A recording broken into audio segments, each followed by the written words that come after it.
Bonjour Catherine Barati-Elbaz. Bonjour. Merci d'être avec nous. Je rappelle que vous êtes également la maire du 12e arrondissement de Paris. Alors, des nouveaux tarifs qui seront votés aujourd'hui, ça augmente quand même beaucoup, non ?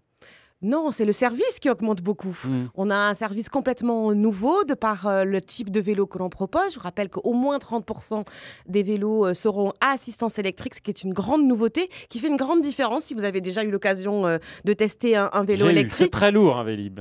Non, c'est beaucoup plus léger. Ceux-là seront beaucoup plus légers. À la fois les mécaniques et les électriques sont plus légers que les vélos actuels. Mais si on prend le mécanique par exemple, 29 € aujourd'hui l'abonnement annuel, combien dans la prochaine version? Écoutez, nous en discuterons cet après-midi même avec les élus des 68 communes qui sont désormais adhérentes, donc un dispositif vraiment métropolitain.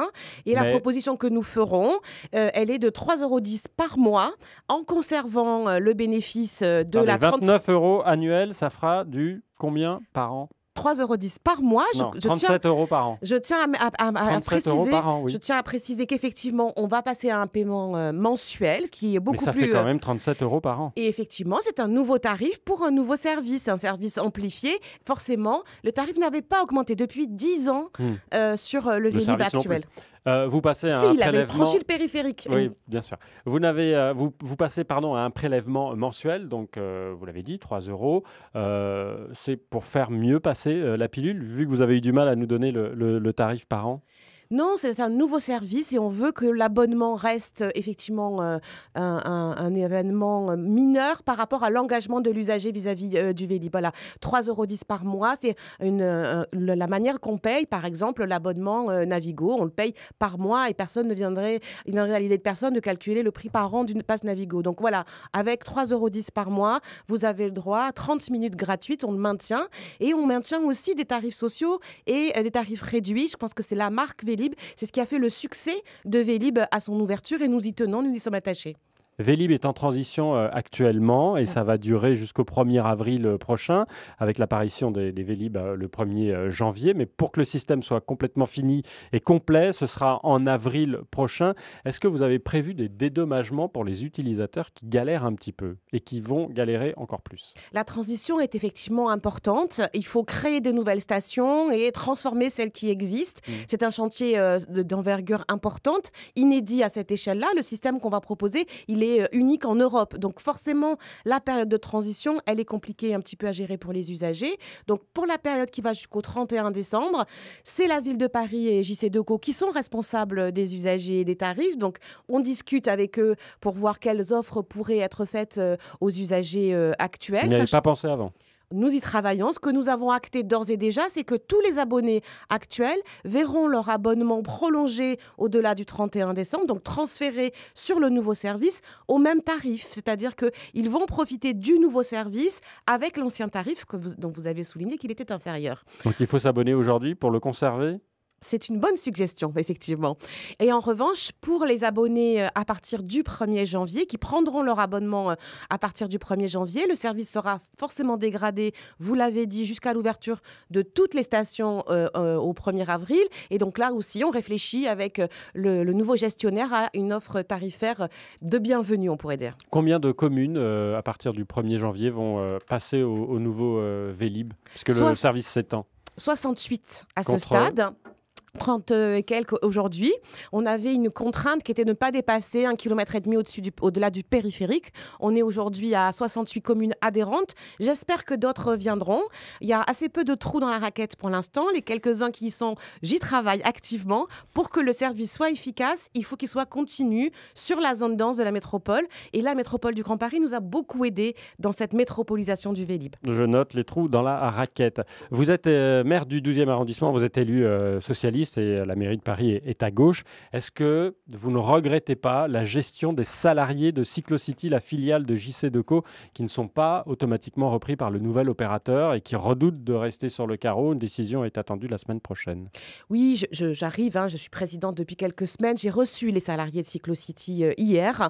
J'ai discuté avec eux. Alors, ils ont saisi le tribunal, donc c'est compliqué de se prononcer tant que le tribunal n'a pas rendu son avis. Je voudrais leur rendre hommage parce qu'effectivement, le succès de Vélib, c'est aussi l'engagement de ses salariés dans des conditions de travail parfois pénibles. Ils travaillent souvent en extérieur, certains de nuit. Ils avaient un certain nombre conditions de travail et un emploi chez Cyclocity. Ils sont tous inquiets pour leur avenir personnel. Et vous ne pouvez pas les rassurer? Aujourd'hui, c'est la justice qui doit décider. Une fois que Vous n'auriez pas pu gérer ça en amont?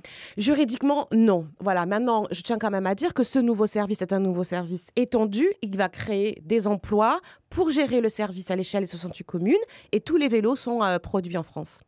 La maintenance n'est pas aussi bien assurée en ce moment selon les usagers. Est-ce que vous confirmez?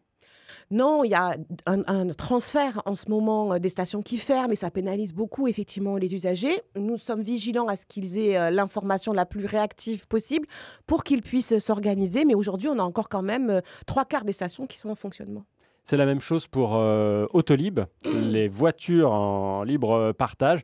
Les voitures sont squattées dans certains arrondissements de la capitale, 18e notamment, 10e également. Les voitures ne sont carrément pas disponibles dans 5 stations par exemple à la ronde et l'opérateur affirme qu'il ne peut rien faire. Que répondez-vous, vous qui êtes la présidente d'Autolib Vélib Métropole?